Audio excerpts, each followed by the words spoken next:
afternoon to you, everybody. Welcome to a fresh and live episode of Dodgers Territory. That is Clint Pasillas. He is the hard-working one behind all of the scenes. I am Alanna Rizzo here on a fresh episode on this Thursday afternoon. Thanks for being here, you guys. We appreciate you very much. We already see that BC has joined the chat. Rate us 5 stars, like, subscribe, all of the things to the Dodgers Territory podcast on YouTube and wherever you get your pods. A lot to talk about, and we'll just get right to it. Let's hit the big ticket. One of the biggest things, Clint, going into the series is we had both said that we did not expect the matchup in terms of probables to be Dustin May, TBD, and at the time, Justin Wrobleski. That was not on our bingo card against the Padres the first time we saw them this season. It actually didn't end up being that. It was Dustin May, bullpen game with a lot of Matt Sauer, and it was Ben Casparius. You're big on Casparius. Tell me why you think this move was made. You know what? I think Dave... he's a smart man. He really wanted to win that series. Ben Casparius gave this team the best chance, best opportunity to win this game. Benny Caps, I do not know where this team would be without this kid he's been in the bullpen, he's been in the starting rotation mix, and now moving to the starting rotation. But I loved everything about the move, and it looks like moving forward, Benny Caps, the starting pitcher Benny Caps experience is happening. And I know a lot of friends on the internet are very, very excited about this because the kid, as you saw, outside of one inning where the nerves kind of popped up, the kid is nasty.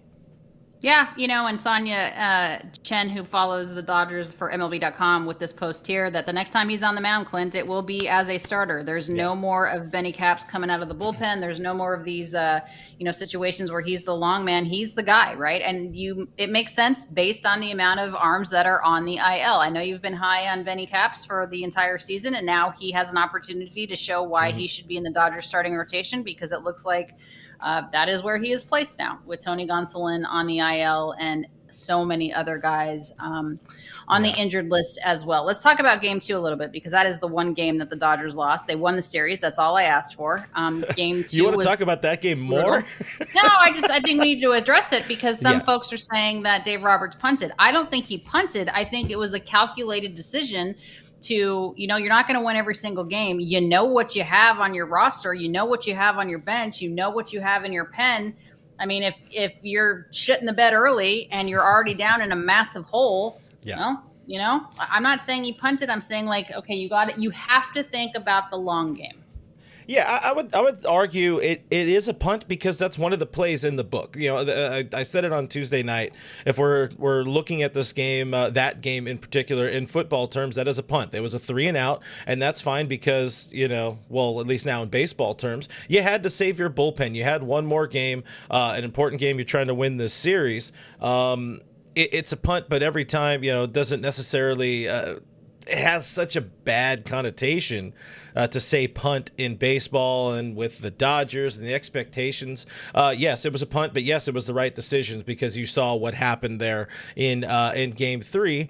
Ben Casparius, for as great as he is, he's not built up to starter's workload yet, so they still had to find a way to bridge the gap to the 9th inning.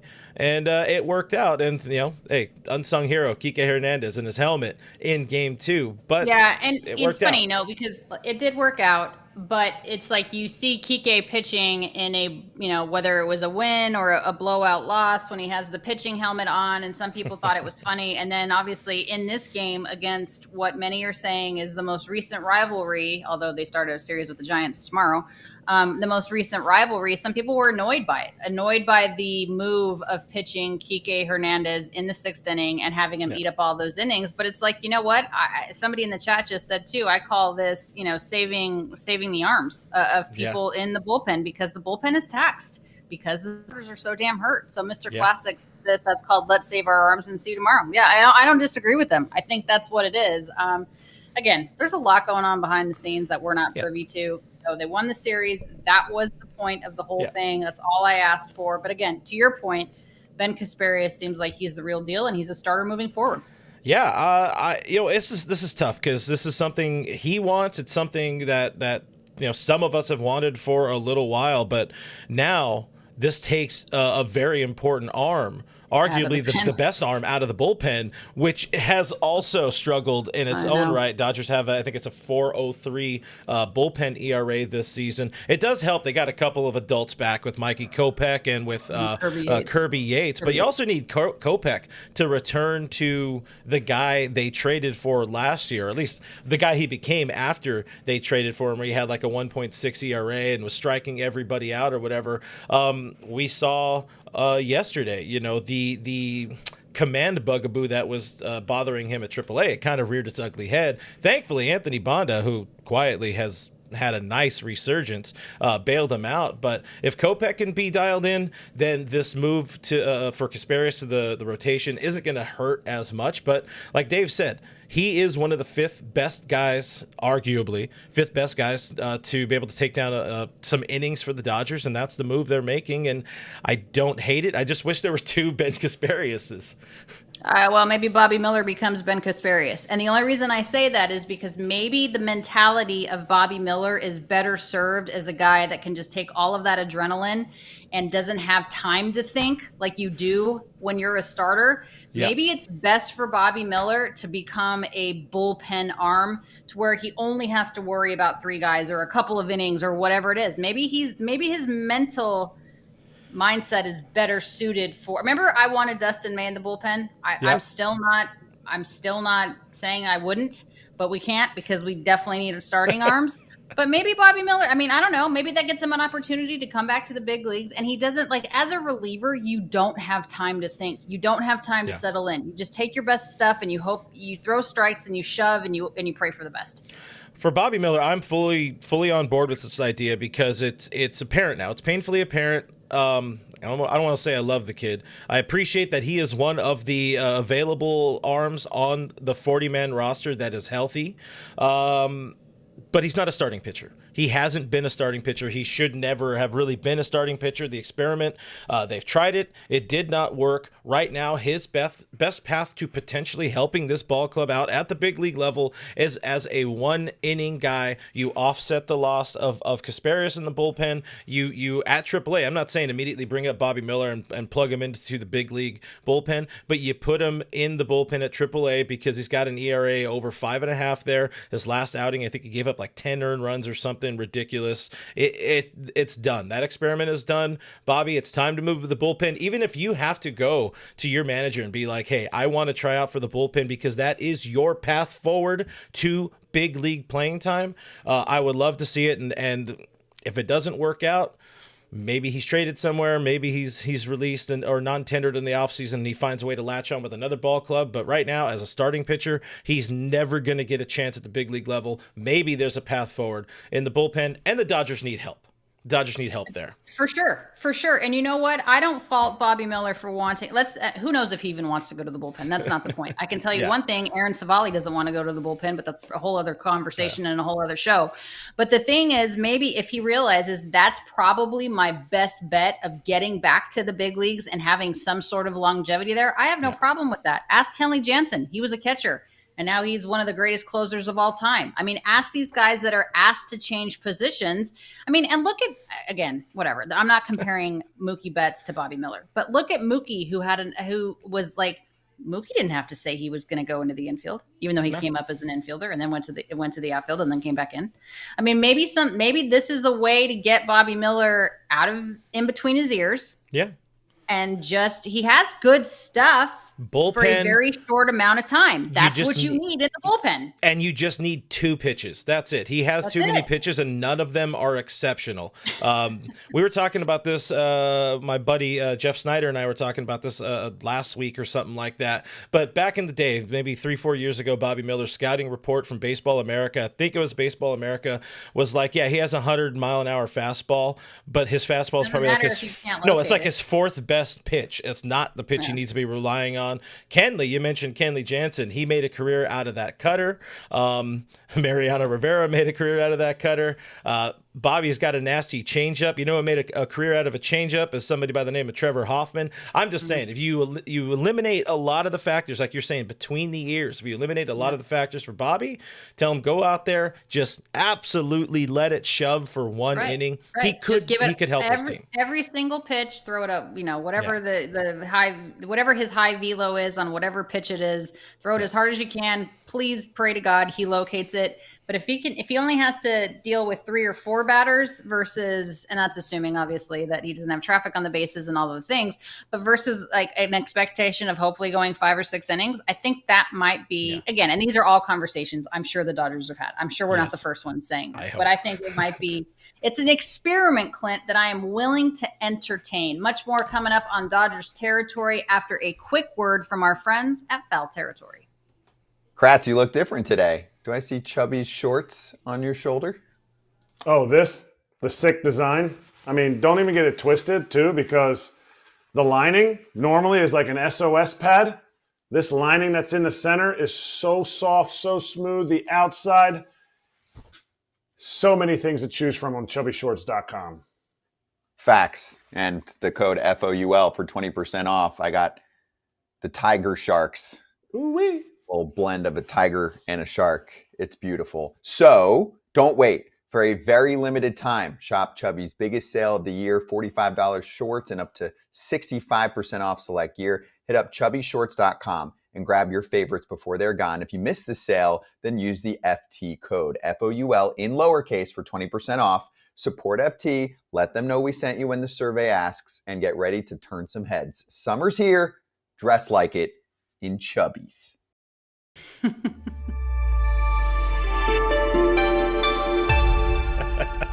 This is the greatest thing. I don't know if I'm laughing more at Chubby's, which thank you so much for being a part of our program here. We appreciate you. I'm just laughing at Scott talking about it, or if I'm laughing more at the Nostradumbass front end that you have created, which is amazing. All right, we're going to talk a little bit about trade deadline, which I understand it's only June 12th, guys, but Clint had a good thought about just talking about what this team possibly needs at the trade deadline. As we look at the numbers, it's 41-28. They're 13 games over 500. So many teams would love to be where this club is. But I tell you what, did not think this, but well, actually, we kind of did talk about it. The NL West is the closest division of all of the divisions in terms of teams flip-flopping, right? Yeah. Just a half game lead over San Francisco, Clint, in the National League West. They start a series with the Gigantes tomorrow. So if you were to wave your magic wand, Clint Pasillas, what are the Dodgers' needs right now?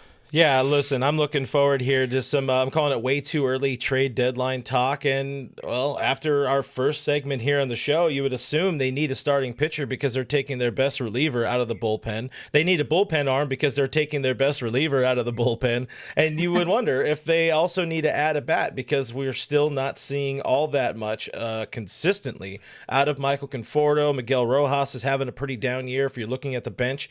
So there are some trade needs, but of course, as we painfully know, there's a lot of pieces on the injured list. So the question is, can they hold serve until a lot of these arms come back? On the way back, you do have these arms coming back. Really, all right, so of all the people that are on the IL right now, I would say there's 5 that are not coming back. Maybe there's a chance Kyle Hurt and River Ryan can make their way back this year. We know Stone is out. He wants to try to come back, but Stone is out. He had shoulder surgery. He's done. Evan Phillips just had the Tommy John a little bit ago. He's done. But Sheehan should be coming back very soon. We got Blake Snell, Glasnow, Roki Sasaki. We know Ohtani could be coming back sooner rather than later. Gonsolin, you don't know really where he's going to factor into everything, but from what we're understanding, he's not done for the season. Then you got relievers, Edgardo Henriquez, of course, Brusdar Graterol, Luis Garcia. I should have also put Blake Snell, what's his name, Blake Trinan on that list as well. But those are all dudes that are coming back. It's like, can they hold serve and wait for these pieces to come back? Because I think they can get away without adding offense, but they need pitching. And I think we're going to learn a lot over the next 7 days about what they're going to do. Giants 3, 4 more with the Padres before. I mean, this next week is huge. Starting tomorrow, you can really create some distance against these teams that we're going to see over the next week.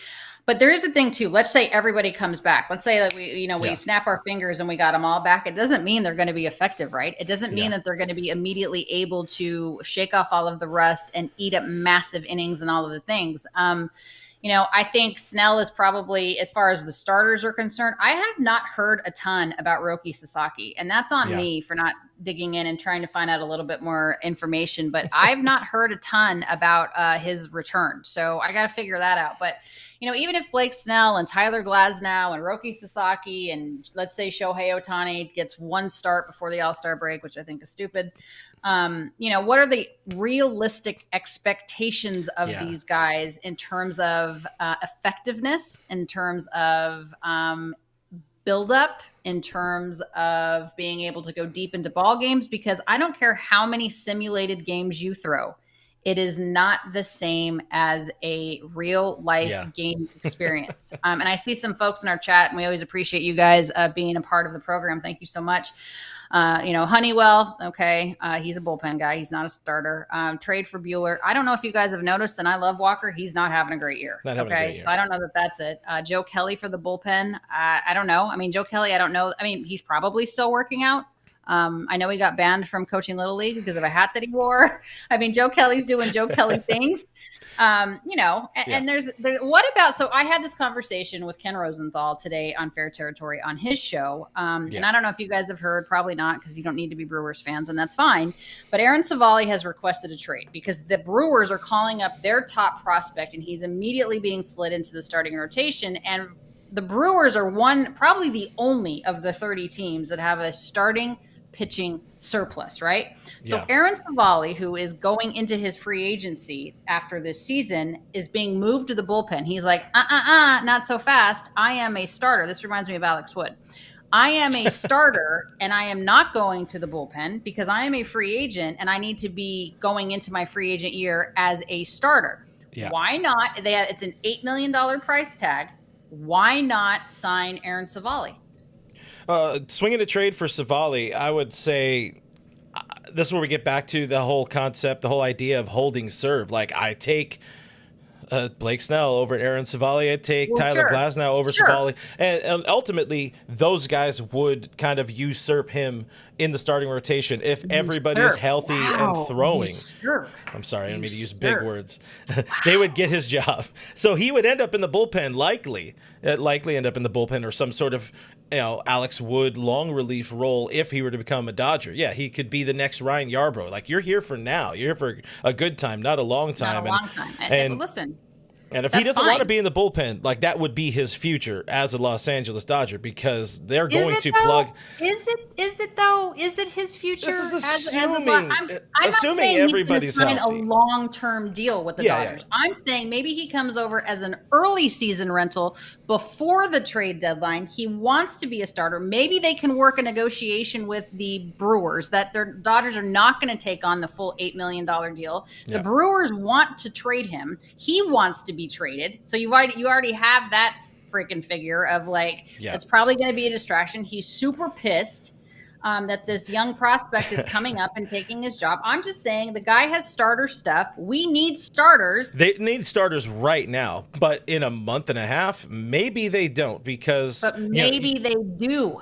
Yeah. Again, this is where it's an absolutely awful job that Andrew Friedman and Brandon Gomes both have in trying to navigate this and make that decision and make that call. Plus, let's throw this graphic up. There's a lot of other teams that are going to be looking to add at the trade deadline as well. Even right now, you got your buyers. There's at least 7 teams that I identified as buyers there.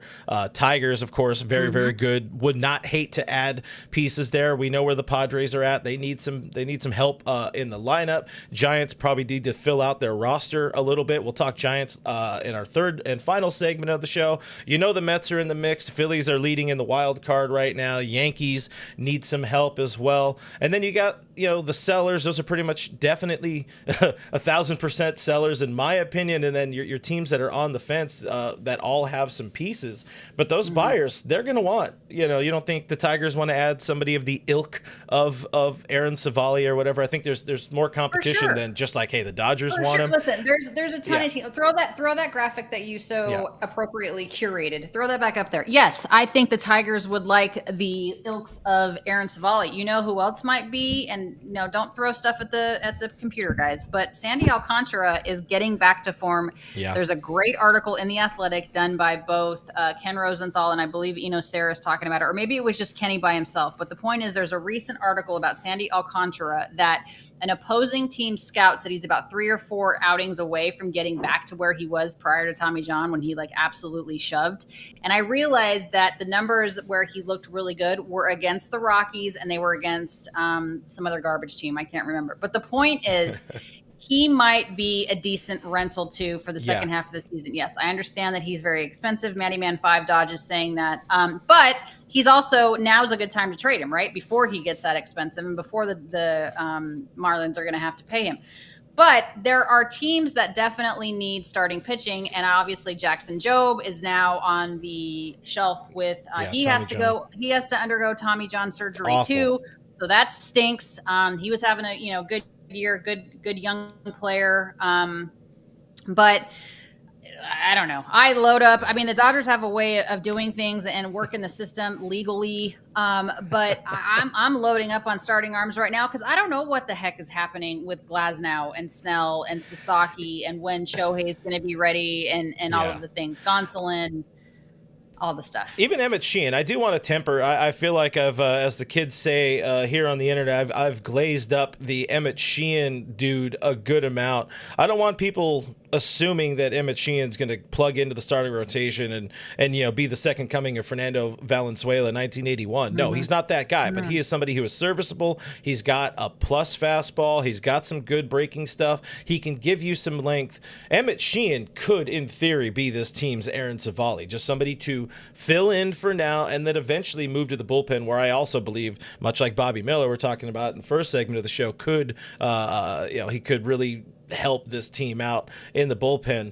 But going back to that graphic again, one of the teams I really like looking at is the Orioles, because their ass, they're so bad. I don't know what happened there. I mean, and don't forget to throw the Rockies on the sellers, even though I don't know if there's anyone on the Rockies worth buying. But the point is they're obviously selling They won't too. trade with the Dodgers because, Dick Monfort's a moron, but we all know that. But they will not trade with the Los Angeles Dodgers. But Cedric Mullins, center fielder, could be nice in Dodger blue. Do we need an outfielder, though? Do we need an outfielder? Are you punting on Conforto? Like, where is Cedric Mullins going to play? Left field, center field, just as long as Conforto is not in that lineup. But Conforto, to me, is not he's not the championship answer for the Dodgers right now in left field. That's just we're mid-June, just shy of mid-June, and he's still hitting a $180 or under. I think we need arms way more than we need offense. Oh, yeah, for sure. So there's a package deal. Mullins, Zach Eflin over there from Baltimore. Rangers, interesting trade partner as well. They got get Eovaldi. Nate Eovaldi, bring him home. Oh, what is it? That would be 13 I've always years. wanted Nathan Eovaldi in a Dodger uniform. Always. He came up as a Dodger. It was wonderful times. I wanted him like in his prime as a Dodger. Nate's a dog. Too. Ella Sheva Jones talking about, and yes, I hear you about the sponsorships, Ella Sheva, about that we do have female Dodgers fans too. I get that. So we need sponsors that are geared towards females. I get that. My girl, I get that. But it's interesting because you're talking about the D-backs. Could you imagine if they continue to, obviously it sucks that Corbin Burns is on the IL. I hate that for the D-backs and I hate that for Burns. But what if they end up being willing to trade Merrill Kelly and Zach Allen? Zach Allen. I mean, that would be, I don't think they're going to trade him to the Dodgers. But, that's interesting because I thought this Arizona Diamondback team coming into the season spending more on their roster than they ever had. And it just goes to show you can spend as much money as you've ever done in your team's existence. But if people can't stay healthy, doesn't make a bit of difference. Money does not equal championships. We have always learned that. The 2022 team should be the example of that for when it comes to the Dodgers, how much talent that team had. Money does not buy titles. And it gets you into the postseason, I will say that. It gives you a great chance to get into the postseason, but it does not guarantee anything beyond a postseason berth. And I'm talking first round. Yeah, that's it. Maybe too, and this is a team that's in the NL West, so it's a problem to try to find a way to even navigate to the postseason as a wild card when there's so many good teams out there. It's of course, closest division of all of them. yeah. So I mean that's kind of where things sit with the trade deadline and trade outlook right now. I personally think the team is fine standing pat. I do think that ultimately that's going to be the goal. Andrew Friedman told us that in January. I don't want to have to make any big moves at the trade deadline. That's why he went out and got all these guys, right? That's like, signed to up your everybody. point. That's a great point that you bring up, Clint, because this is exactly why Andrew Friedman and the front office and ownership agreed, like, let's go and spend a massive bag on all of these guys so we don't have to worry. We can really fine tune and kind of nitpick what they need at the deadline, but it doesn't need to be anything massive. So if in fact these guys do come back and we really have just little tiny holes in the Swiss cheese, then that's fine. I just don't know where these guys are health-wise. I don't. Dodgers are very close to the vest with that type of stuff. Well, the good thing is they're coming home, and usually when the Dodgers come back to Dodger Stadium, that brings with it a lot of information, the latest updates from the injured list. We know that in San Diego, Blake Snell threw like a 70% bullpen. He felt good. He's been healthy for 2 weeks. So getting Snell back in that rotation, I think really just resets everything. Because having Snell and Yama at the top, I feel good. Just mentally getting an arm like that back it would do wonders for this club. Yeah. It would do wonders trying to like piece the Wrobleskis and the Caspariuses together and all of that. I wouldn't take what's crazy, Mandy Man 5. First of all, that's rude. Second of all, my landscapers just showed up talking about I want to see if it's Conforto. I don't think it is, but they just showed up. It's a day off. It's a day off. Nice. But we'll revisit all of this probably in like 2-3 weeks, definitely after the Padres series, where the Dodgers stand, where the rest of the league stands. But we are the Giants series and then the Padres series? After the Padres. I want to see the next 7 games and see how everything shakes out because we got 3 against the Giants and then 4 more against the Padres, and that's where there's going to be a lot of moving. There could be a lot of moving in the NL West, or we just do this thing where we're playing musical chairs, but the Dodgers keep staying on top, knock on desk. That is the hope for everybody, but this team just needs time, and we got about 6-7 weeks until trade deadline is here. Things will be okay.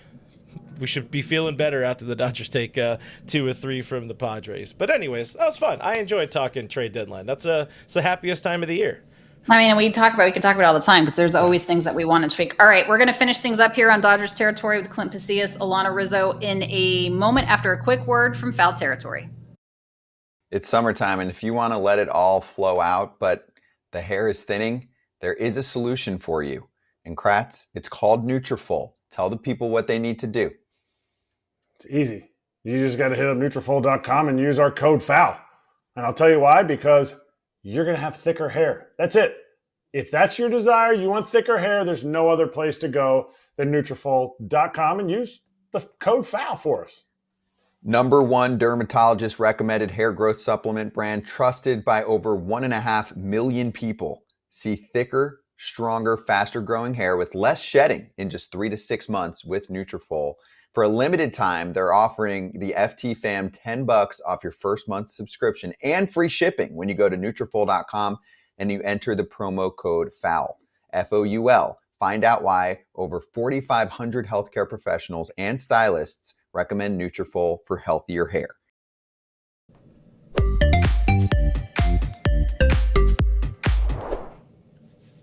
All right, guys, all my dog-loving folks here on Dodgers territory, we appreciate this opportunity to introduce you to Sonny. Now, Sonny was left in the high desert, basically the Yucca Valley area, by his owner, just left him behind. I guess his owner fell on hard times, and his owner just left his dog. Don't get me started, but that's not the time nor the place. He's a lab healer mix. Thankfully, I was able to get him into a foster. He's being fostered in Huntington Beach right now. He is going to the vet this afternoon, 3:00 California time, to get an overall wellness check and get a appointment for a neuter scheduled. We need an adopter for him. He is a good boy. He's big. He's about 70 to 75 pounds. He's good with other dogs. He's good with cats. He's good with kids. And he's a love, and his whole world was flipped upside down because he was loyal to his owner for 3 years. We believe he's about 3 years old, and his owner left him behind. So let's spread the word on Sonny. We definitely need donations as well. Guidry'sGuardian.org. It's expensive. Rescue's expensive. I've never taken a paycheck. I don't get paid for this. It's just a passion project. So please reach out if you're interested in learning more about Sunny. We always appreciate that very much. All right. You also have Clint, the auction going on as well. Don't forget, we I haven't do. mentioned Yeah. that. And we'll pump that too. We'll pump that on Monday because Okay. there's about a week and change left to bid. But yeah, there's an auction for 4 amazing field level seats and free parking at Dodger Stadium for the 4th of July game. So, there's going to be fireworks, all the things, probably the drone show. Fireworks because they're playing the Astros. That's right. So you can go boo the Astros, bring your garbage cans, everybody. But yeah, there's 4 great tickets donated by a Guidry's Guardian supporter and massive awesome. Dodger fan, Anita Olson. You can bid. Check it out on my social. It's all over my social, but it's all for the pups. All right. So finally, the Giants, Clint. We were excited about playing the Padres, but now we get to play San Francisco, a team I think is better this year than we gave them credit for. Yeah. I was expecting them to be better last year, and then just injuries kept happening. But we saw, what? It feels so weird to credit player of baseball operations Buster Posey, but credit player of baseball operations Buster Posey. He's done a fucking great job there. They made some moves that took a little bit of time to kind of pan out. The Robbie Ray move has been exceptional. Of course, Jung-Hoo Lee being healthy has been phenomenal for this team. The hooligans. and it's just, baseball is better when the Dodgers and the Giants are playing each other and both teams are playing well. And the Giants right now are half game behind the Los Angeles Dodgers. I think they have one more against the Rockies. They're playing right now. So we could enter that series either with a 1-game lead or virtually tied with the San Francisco Giants. So it's going to be a fun 3-game series. Giants all TBDs so far, but the Dodgers are bringing out their best, if this is what we call their best. Right at the top, Friday, Yamamoto Day at Dodger Stadium, but then you got Kershaw coming off his best start of the year, and Dustin May, who's had success in his career against the Giants as well. But Giants, I love this. I love when the teams that we're playing are good. And it reminds me of the great rivalry, of the the long-time rivalry, even when these two teams were back in New York before both of the teams came west to San Francisco and Los Angeles. So it'll be a good one. All right. So do you have an all Dodgers tonight, or you wait until Saturday? No, not tonight. Will be Saturday, but tonight, thanks to the Foul Territory Network, I'm going to Max Muncy and Kelly Muncy's wine event. So I'm going to get toe up. So that's going to be awesome for you. It's a charity event put on by Max Muncy, obviously, who, by the way, confirmed that there is no rivalry with the Padres. Okay, he said the only rivalry with the Dodgers is the Giants. So there you have it. Enjoy that tonight. I hope they make a ton of money for charity. It's great. Enjoy it. If you're going to drink wine because you're not used to drinking wine, don't drink and drive. Listen to your big sister. Just take a freaking Uber. Okay, take an Uber. All right. Take a Waymo guys, out here in LA. I'm sorry. I'm not taking a car that no one's driving. That's just freaking, I can't. I'm too old for that shit. All right. I love you guys. Thanks for being here. Clint and I will be back with a fresh episode on Monday after a really good series, hopefully with the Giants. Appreciate you guys being a part of it. Go Dodgers. We'll see you soon. Dodgers sweep. Okay, bye.